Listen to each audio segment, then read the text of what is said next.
கிறிஸ்துக்குள் அன்பான காலைக்கெது நிகழ்ச்சி நேயர்களே, மேலும் இந்த நாளிலும் கூட இயேசுவின் புண்ணிய நாமத்துல உங்களோடு கூட இணைவதில் மிகுந்த மகிழ்ச்சி அடைகிறேன். இந்த நாள் உங்களுக்கு இனிய நாளாக இருக்க இயேசுவின் நாமத்தில் வாழ்த்து கூறுகிறேன்.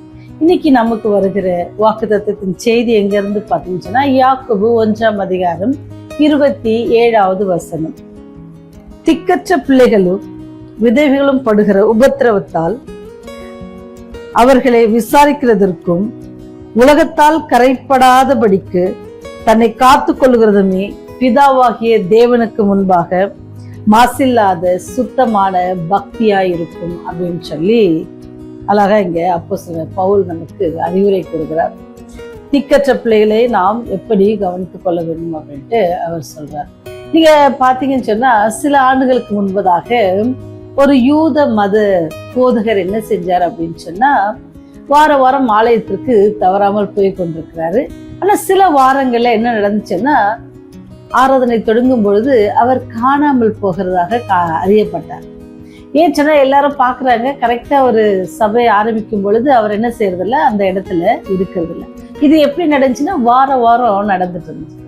அப்போ அதை பார்த்த விசுவாசிகள் என்ன நினைச்சாங்கன்னு சொன்னா, போதகர் எங்க போறாரு, போதகர் என்ன செய்யறாரு, அவர் எங்க காணாமற் போகிறாரு அப்படின்னு சொல்லி ஒரு ஆராய்ச்சி அல்லது ஒரு பேச்சு அவங்களுக்குள்ள இருந்துச்சு. உடனே அவங்க என்ன செய்யறாங்க அப்படின்னு சொன்னா, இதை நம்ம கண்டுபிடிக்கணும் அப்படின்னு சொல்லி விசுவாசிகள் முடிவெடுக்கிறாங்க. அப்படி அவங்க முடிவெடுத்து போதகரை பின்தொடர்வதற்காக ஒரு நபரை நியமிக்கிறாங்க. அதே போல அவர் என்ன செய்யறாருன்னு சொன்னா, அங்க போதகர் போகும் பொழுது அவரும் என்ன செய்யறாருன்னு சொன்னா பின்பதாக போகிறார். அவருடைய பின்னாக போகும்பொழுது என்ன நடக்குது அப்படின்னு பாத்தீங்கன்னு சொன்னா, அவர் போய் தன்னுடைய ஆடைகளை முதல்ல மாத்துறாரு. ஒரு பாமர மனுஷனை போல, ஒரு ஏழையான ஒரு வேலைக்காரனை போல ஒரு ஆடையை உடுத்துறாரு. உடுத்துட்டு ஒரு கிராமத்தை நோக்கி நடக்கிறாரு. அங்க பார்த்தா ஒரு சின்ன ஒரு குடிசை இருக்குது.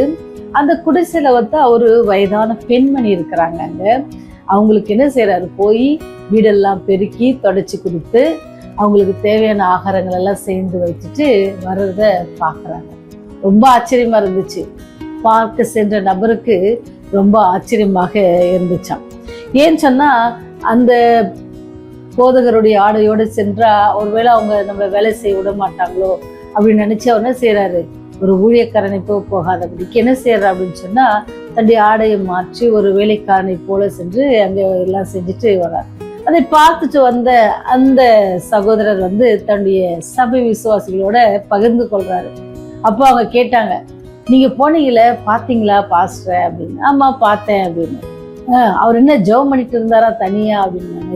இல்ல அப்படின்னு சொல்லி அப்போ அவர் உங்ககிட்ட எல்லாத்தையும் சொல்றாரு. அவர் தன்னுடைய ஆடையை மாற்றி எப்படி ஒரு வயதானவருக்கு அவர் ஒரு பெண்மணிக்கு போய் எப்படி எல்லா ஊழியங்களையும் செய்து அவங்களுக்கு ஆண்டவரை பத்தி அவங்களுக்கு சொல்லிட்டு வேலையெல்லாம் பண்ணி அவர் வருவதை நான் பார்த்தேன் அப்படின்னு சொல்லி சொன்னாங்க.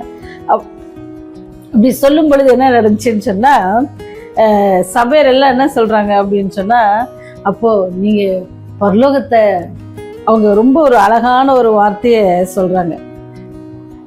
போதகர் எங்கு சென்றிருந்தார், பரலோகத்திற்கு ஏறி சென்றாரோ அப்படின்னு சொல்லி கேட்குறாங்க. ஏன்னா எல்லாருக்கும் என்னன்னா, அவர் எங்க போறாருன்னு தெரியல இவ்வளவு நாள். அவங்களாம் என்ன பரலோகத்துக்கு தான் போயிட்டு வராரா அப்படின்னு சொன்னாரு. அப்படி கேட்டாங்களாம். ஆனா அங்க பார்க்க போன நபர் சொன்ன வார்த்தை இன்னும் ரொம்ப அழகா இருந்துச்சு.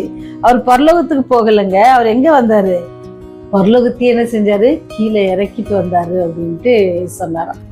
ஏன்னு சொன்னா, எப்படி ஆண்டவர் தன்னைத்தானே தாழ்த்தி அடிமையின் ரூபம் எடுத்து உங்களையும் என்னையும் மீட்டுக் கொள்வதற்காக, உங்களையும் என்ன பாவ வியாதியிலிருந்து நம்மை ரட்சிப்பதற்காக வந்தாரு. அதே போல இங்க அன்றாட வாழ்க்கையில ஒரு மனுஷன் எவ்வளவுக்குள்ள தன்னை தாழ்த்தி எந்த ஒரு உதவி செய்யறாரு அப்படின்ட்டு பாருங்க. அதான் நீதிமொழிகள் ரொம்ப அழகா சொல்ல 19:17 ஏழைக்கு இறங்குகிறவன் கர்த்தருக்கு கடன் கொடுக்கிறான் என்று சொல்லப்படுகிறது. நீங்க எபிரேயர் 13:16 பார்த்தீங்கன்னா இன்னும் ரொம்ப அழகா இருக்கும். அன்றியும் நன்மை செய்யும் பொழுது செய்யவும் தான தர்மம் பண்ணவும் மறவாதிருங்கள், இப்படிப்பட்ட பலிகளின் மேல் தேவன் பிரியமாயிருக்கிறார் அப்படின்ட்டு சொல்லப்படுகிறது. ஆகவே தேவனுடைய பிள்ளைகளாக நாம் என்ன செய்யணும்னா, துன்பப்படுகிறவர்களுக்கு அல்லது கஷ்டப்படுகிறவர்களுக்கு நம்மளால முயன்ற உதவிகளை நம்ம கண்டிப்பா செய்யணும். நாம இரக்கம் காட்ட வேண்டும். எப்படி தேவன் நமக்கு இரக்கம் காட்டி தன்னுடைய சொந்த குமாரனை உங்களுக்காக எனக்காக தியாக பலியாக கொடுத்தாங்களோ அதே போல நீங்களும் ஆண்டவர் நமக்கு கொடுத்திருக்கிற இந்த ஆயுசு நாட்கள்ல நமக்கு கொடுத்திருக்கிற எல்லா காரியத்திலும் எல்லா ஆசீர்வாதத்திலும் எல்லா சுகம் பலன் ஜீவன் எல்லாமே நமக்கு ஆண்டவர் கொடுத்திருக்காரு. குறை இல்லாமல் கொடுத்திருக்காங்க. உணவு உடுக்க உடை இருக்க இடம் குறை இல்லாமல் கொடுத்திருக்கிறாங்க. நல்ல படுக்கும் பொழுது நித்திரை நம்ம சாப்பிடுகிற ஆகாரம் நல்ல செமிக்கத்தக்கதாக எல்லாமே ஆண்டவர் நமக்கு கிருபையாய் கொடுத்திருக்கிறாங்க. அதுக்கு நீங்களும் நானும் தகுதியா அப்படின்னு கேட்டோன்னா கண்டிப்பா இல்லை. ஆனாலும் ஆண்டவர் உங்கள் மேலும் என் மேலும் வைத்த அன்பு நிமித்தமாக ரொம்ப கிருபையாக அவர் என்ன செஞ்சனா அதை கொடுக்குறாரு. அதை நம்ம பெற்று இருக்கிற நீங்களும் நானும் யாருக்கெல்லாம் இங்க சொல்றாங்க பாருங்க, திக்கற்ற பிள்ளைகளுக்கும் விதவைகள் படுகிற உபத்திரவத்தில் என்ன செய்யுங்க, அவர்களை விசாரித்து அது அது எப்படி இருக்கும்னா சுத்தமான பக்தியா இருக்கும் அப்படின்ட்டு ஆண்டு சொல்ல. நம்மளையும் கரைப்படுத்தி கொள்ளாதபடிக்கு அப்படி நம்ம காரியங்களை செய்யற பிள்ளைகளாக இருக்கணும். அப்படி இருந்தா சொன்னா இங்க பாருங்க, ஏற்ற வேலையில ரொம்ப பெரிய காரியங்கள் செய்யணும்னு அவசியம் இல்லை. சின்ன சின்ன காரியங்கள், சின்ன சின்ன உதவிகள் அது ஏற்ற வேலையில செய்யும் பொழுது நீங்க செஞ்ச சின்ன உதவி எப்படி இருக்குமோ பெருசா இருக்குமா. நீங்க செய்யற சின்ன உதவி எப்படி தெரியும், பெருசா தெரியும். அப்படிதானுங்களே, நம்ம கூட நிறைய நேரம் அந்த மாதிரி எக்ஸ்பீரியன்ஸ் பண்ணிருக்கோம்ல. நமக்கு இப்போ ஏதாச்சும் ரொம்ப அவசரமா தேவைப்படும் ஒரு சின்ன காரியம் தான், ஆனா அதை வந்து கொஞ்சம் அசால்ட்டா வந்து கொடுத்துட்டு போயிடுவாங்க. அப்படி கொடுத்துட்டு போகும்போது அது நமக்கு ரொம்ப பெரிய காரியமா தெரியும். பரவாயில்ல, கடவுள் நம்மளுடைய சின்ன ஜெபத்தை கேட்டு இவ்வளவு பெரிய ஆசீர்வாதத்தை இவ்வளவு சீக்கிரம் கொடுத்துட்டாரு அப்படின்னு நிறைய நேரம் நம்ம நினைச்சிருக்கோம்ல. அது மாதிரிதான் இன்னைக்கு ஆண்டவர் நமக்கு சொல்லி கொடுக்குற பாடம். நம்ம அவங்க பெரிய போதகராக இருந்தாங்க, அவங்க நினைச்சு அவங்க விசுவாசிகளை கூட 2 பேரை கொஞ்சம் அவங்களுக்கு உதவி செய்யணும். ஆனா அவரே போனாங்க பாருங்க. அவ்வளவுதான் நாமளும் கூட நம்மையே என்ன செய்யணுமா, ஆண்டவருக்காக ஒப்பு கொடுத்து நாம் அவருடைய பணியில ஆண்டவர் நம்ம கிட்ட எதிர்பார்க்கிற காரியங்களை நாமே செய்வோம். செய்து அவருடைய ராஜ்யத்துக்கு என்ன செய்வோம், தகுதிப்படுத்திக் கொள்வோம். நம்முடைய பாவத்தை நிமித்தமாக நம்ம பிரிந்திருக்கிற நாம் பாவத்தை விட்டு ஆண்டவரோடு கூட நெருங்கி ஜீவிக்கிற ஜீவியத்திற்கு நம்முடைய நற்காரியங்கள் என்ன செய்யணும், அவரோடு கூட நெருங்கி ஜீவிக்கிற அனுபவத்தை நமக்கு கொடுக்கும். அதனால நம்ம எல்லாரும் என்ன செய்யணும், ஆண்டவருடைய பிள்ளைகளாக, இரக்கம் உள்ளவர்களாக, உதவி செய்கிற பிள்ளைகளாக நம்ம என்ன செய்யணுமா மாற்றிக்கொள்ள. நம்ம எப்படி ஆண்டவர் உங்களையும் எனக்கு உதவி செய்கிறாரோ அதே போல நாமும் மற்றவர்களுக்கு உதவியா இருப்போம். ஆண்டவருடைய பிள்ளைகளாக மற்றவர்களுக்கு வெளிப்பட தேவனுக்கு உதவி செய்வார். செய்வோமா? இரக்கமுள்ள தேவனே, நீர் இரக்கமுள்ளவராய் இருப்பது போலவே எங்களையும் இரக்கமுள்ளவர்களாய் மாற்றி அருளும் சாமி. நீர் எங்களுக்கு கற்றுக் கொடுத்திருக்கிற பாடத்தை போல நாங்கள் திக்கற்றவர்களையும் விதவைகளையும் விசாரிக்கிற பிள்ளைகளாக இருக்கிறது செய்ய. ஆண்டவரே, ஏழைகளுக்கு இறங்குகிறவன் கர்த்தருக்கு கண் கொடுக்கிறார் என்று சொன்னது போல எங்களால் முடிந்த சிறு சிறு உதவிகளை நாங்கள் மற்றவர்களுக்கு செய்ய எங்களுக்கு நல்ல மனப்பக்குவத்தை கட்டளையிடுங்க சாமி.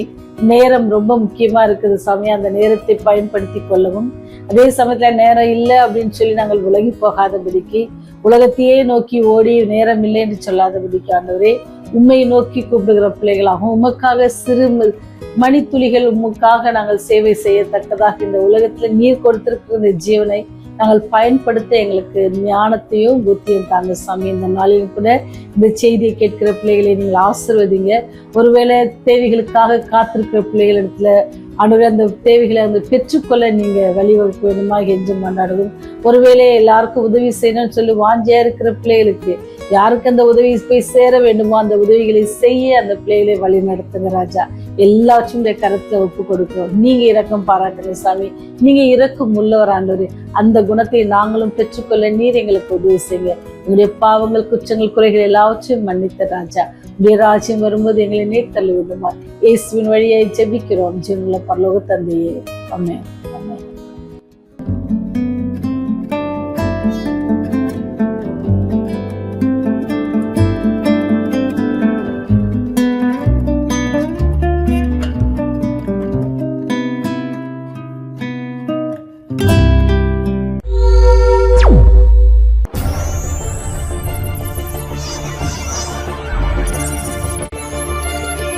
நீங்கள் பார்த்துக் கொண்டிருப்பது உங்கள் ரிவைவல் டிவி.